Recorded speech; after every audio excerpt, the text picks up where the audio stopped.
The first thing I noticed was the silence. Not the usual quiet of early morning or empty streets, but a heavy, waiting silence, like the air itself was holding its breath. I stopped my car at the edge of the town, the sun low over the hills, casting long, thin shadows that stretched across the cracked asphalt. A wooden sign leaned crookedly at the roadside, paint peeling. Only half the letters were readable. Welcome to. The rest had been clawed away, as if someone had erased it deliberately. I stepped out, boots crunching on the dusty road.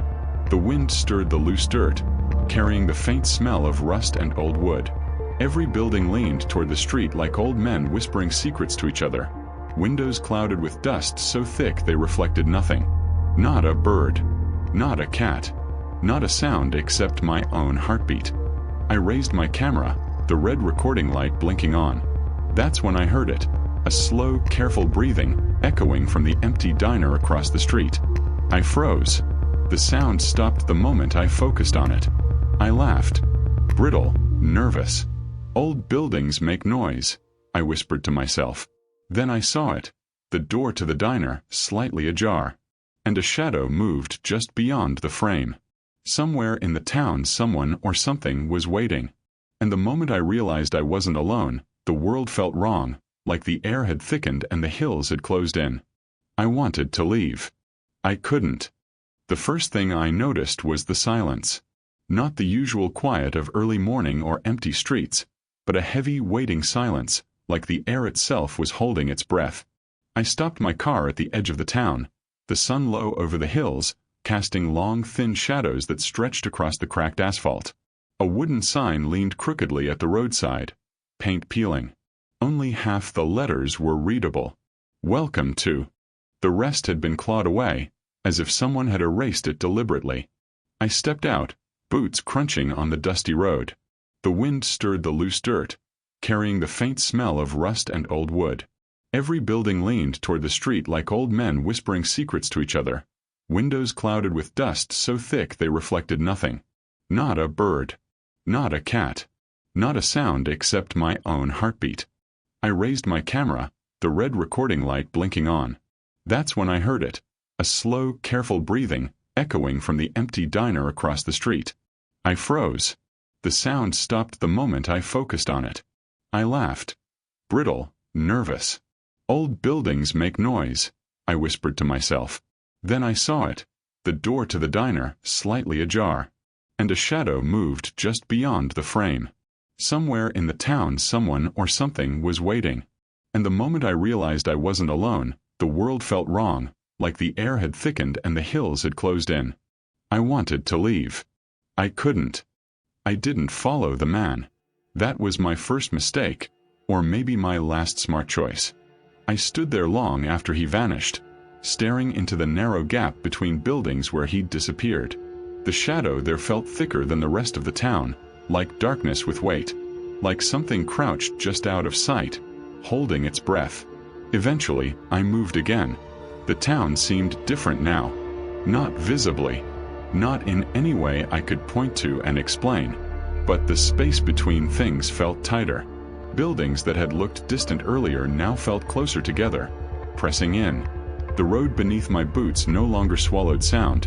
It carried it, echoing each step too far too clearly. I passed the diner again. The front door was open. I was sure it had been closed before. I remembered the glass reflecting nothing, the handle untouched. Now it hung ajar, swaying slightly, the hinges whispering a thin metallic complaint. I stood outside, camera lowered, heart thudding slow and hard. Hello. I called. My voice sounded wrong here. Flat, stripped of warmth. No answer. Inside, the diner smelled faintly of grease and something older beneath it, like damp paper. Sunlight leaked through grimy windows, cutting pale bars across the floor. Booths lined the walls. A menu board still hung behind the counter, letters crooked but legible. Coffee cups sat on 3 tables, still half full. I took a step inside. The door swung shut behind me with a soft click. I spun around, pulse spiking, but the door looked normal. Unlocked. Innocent. I tested it anyway. It opened easily, as if amused by my reaction. I laughed under my breath again, the sound brittle. "Get it together," I muttered. That's when I noticed the photographs. Behind the counter, pinned to a corkboard, was a collage of old Polaroids. Families, couples, children standing in front of the diner, smiling too hard at the camera. Each photo was dated, in neat handwriting, all the same ink. Different years. Same faces. My throat tightened. I leaned closer. The clothes changed. Hairstyles shifted. The town aged in the background. But the people didn't.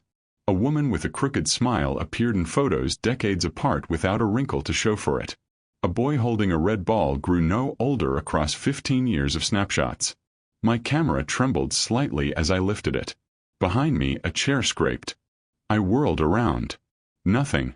The chair sat tucked neatly under a table. Dust lay undisturbed on the floor. I backed out of the diner without turning my back on it, every nerve buzzing, and didn't breathe properly until I was back in the street. The sun had climbed higher, but it brought no warmth. Shadows clung to the ground, stubborn and dark, like stains that wouldn't wash away. I needed answers. That was the lie I told myself. What I really needed was confirmation. Proof that I wasn't imagining the wrongness curling around my thoughts. Proof that the town was doing this, not me. The post office was still intact, its windows intact enough to see inside.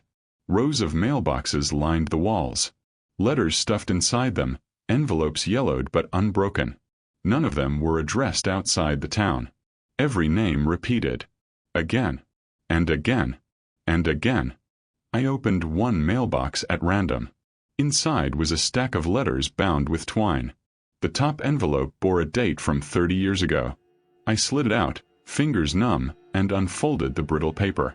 "We're staying a little longer," it read. "Just until things calm down." There was no signature. Another letter beneath it, dated 5 years later. "We tried to leave today. The road wouldn't take us." My chest tightened. I flipped through more, hands moving faster now. People forget things here. The town remembers for us. Someone has to stay awake. A sudden pressure bloomed behind my eyes, sharp and dizzying. I steadied myself against the counter, breathing through it. The air felt thicker now, harder to draw into my lungs. That's when I heard whispering. Not words. Not yet. Just breath brushing against the edges of sound. I spun in a slow circle, heart hammering, trying to locate it. The whispering seemed to come from everywhere at once. From the walls, the mailboxes, the letters in my shaking hands. "Stop," I whispered. The sound ceased instantly. Silence slammed down like a held breath. I stumbled out of the post office, vision swimming. Outside, the street no longer looked straight. It bent subtly, gently, like a smile forming. I checked my phone. No signal. No time. The screen flickered once before going black. Panic clawed up my spine. I turned toward the edge of town, toward my car, then froze. The road was longer than it had been. Not stretched in any obvious way. Just a farther. The car looked smaller now. More distant. Like a memory losing detail. A voice spoke behind me. "You saw the pictures." I didn't jump this time. That scared me more than if I had. The old man stood a few feet away, hands folded neatly in front of him. His eyes flicked to the camera hanging from my neck. "It shows people what they want to remember," he said. "That's how it keeps them." "Who?" My voice sounded thin. "Who keeps them?" The man hesitated. Then he shook his head slowly. "We don't use names anymore." "We?" He looked at me then, really looked, and for the first time I saw fear behind his calm. Deep. Exhausted. Familiar. "You should leave before it notices you noticing it," he said. My mouth felt dry. "What happens at night?" A long pause. Then, quietly, "That's when it checks who's still here." Before I could ask more, a sound rolled through the town, low and resonant like a distant bell struck underwater. The man flinched. "It's late," he murmured. The sky hadn't changed. The sun still hung above the hills. But every instinct I had screamed that something had just moved closer. The man stepped back into the shadows. "If you hear your name," he said almost gently, "don't answer." He was gone before I could respond. I stood alone in the street, pulse roaring in my ears. Somewhere, far off, a voice whispered, soft and patient. Not words. Yet. And deep down, beneath the fear, beneath the screaming urge to run, I felt something worse settle in my chest. Recognition. As if the town had finally seen me. And decided I belonged. The first time I heard my name, it came from my own mouth. I was standing in the middle of the street, camera clenched tight enough to hurt, when the sound slipped out of the silence behind me. Soft, careful, perfectly shaped. I turned slowly. Nothing stood there. Just the empty road. The leaning buildings. The shadows stretched too long, too thin, like they were reaching instead of falling. My heart pounded so hard I felt it in my teeth. Don't answer. I remembered the old man's warning and pressed my lips together until they hurt. The voice didn't repeat itself. Instead, it drifted away, moving through the town like a ripple through water, passing through walls and doors without resistance. The town exhaled. That's when everything began to move. Not fast. Not violently. Subtly, deliberately. A door down the street swung open. Then another. Windows lifted a fraction. Curtains twitching like they'd been brushed by unseen fingers. Somewhere behind me, glass shattered with a gentle tinkling sound, as if dropped rather than thrown. The bell sound rolled through the town again. Closer this time. I ran. Not toward the car. Not yet. The road no longer felt trustworthy. Instead, I ducked into the nearest building, a hardware store, its sign barely hanging on. The moment I crossed the threshold, the temperature dropped. The air inside was stale, heavy with metal and oil. The door slammed shut behind me. This time, it didn't open. I yanked at the handle, panic surging, but it refused to budge. The windows darkened, the sunlight outside dimming unnaturally fast, like someone lowering a dimmer switch on the world. "Okay," I whispered, breath shaking. Okay. The shelves inside the store were still stocked. Hammers, nails, rope, all untouched, all neatly arranged, as though waiting to be used again. A radio sat on the counter. I hadn't noticed it before. Its dial clicked once, by itself, and a wash of static filled the room. Beneath the noise, something else stirred. A murmur. Overlapping voices, layered so thick I couldn't separate them. I backed away slowly. The static faded. A single voice emerged. Familiar. It said again. I clamped my hands over my ears, but the sound didn't come from the air. It vibrated inside my skull, blooming behind my eyes. Images flashed uninvited. People walking these streets, laughing, aging, dying, never leaving. Faces from the photographs. Faces I now recognized without knowing how. The town wasn't haunted. It was occupied. The radio crackled louder. "You're early," the voice said. "But that's all right." I screamed then. A raw, animal sound torn from my chest. The shelves rattled in response, tools clanging softly as if applauding. The walls began to breathe. In and out. In and out. I stumbled backward and hit the counter hard, pain flaring through my spine. My camera slipped from my grip and hit the floor. The screen flickered once, then displayed footage I hadn't recorded. It showed me, walking the street, smiling, older. The door behind me creaked open. I bolted through it without thinking and burst back into the street. Night had fallen. Not gradually. Instantly. The sky was pitch black, stars smothered, the moon nowhere to be seen. Lights glowed inside the buildings now. Warm, welcoming, wrong. Silhouettes moved behind curtains. Figures gathered at windows, watching silently. I backed away, turning in a slow circle. They all had my face. Different ages. Different expressions. Fear. Relief. Acceptance. One stepped out into the street. Then another. Then dozens. "You stayed," they said in unison. My knees buckled. "I didn't," I gasped. "I'm leaving." A laugh rippled through the crowd. Soft, indulgent. "No one leaves," a voice said gently from behind me. I turned. The old man stood there again, but he was no longer alone. Shadows clung to him, layered and deep, like multiple outlines struggling to occupy the same shape. "You said it doesn't like being alone," I whispered. He nodded slowly. "It doesn't." The ground beneath my feet shifted. The road softened, turning pliable like wet clay. My boots sank inches deep. Panic surged hot and blinding. "What is it?" I screamed. The town answered.